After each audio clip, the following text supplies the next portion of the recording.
নমস্কাৰ সকলোকে মোৰ ইউটিউব চেনেললৈ স্বাগতম জনাইছোঁ। আজি আপোনালোকক মোৰ ইউটিউব চেনেলৰ যোগেদি শুকান ফল কেইবিধৰ নাম উল্লেখ কৰিব বিচাৰিছোঁ। সেই শুকান ফল কেইবিধৰ নাম হৈছে নাৰিকল, তামোল, গোমধান মাহ, বাদাম, তক, বুট। এই ফল কেইবিধৰ নাম হৈছে শুকান ফলৰ নাম। এতিয়া উল্লেখ কৰিব বিচাৰিছোঁ এগুটীয়া ফলৰ নাম। এগুটীয়া ফলৰ নাম হৈছে আম, লিচু, জলফাই, আমলখি, শিলিখা, খেজুৰ, অমৰা।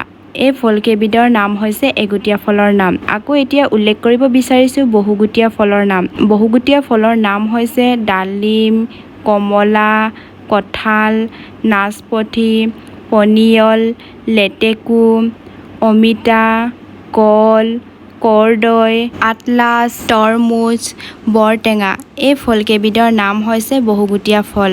আৰু আপোনালোকে যদি এনেকৈ মোৰ ভিডিঅ'টো চাই থাকিব বিচাৰে তেনেহ'লে চেনেলটো লাইক, কমেণ্ট, শ্বেয়াৰ সেইকেইটা কৰিব নাপাহৰিব। আজিলৈ আহিছোঁ, বাই বাই।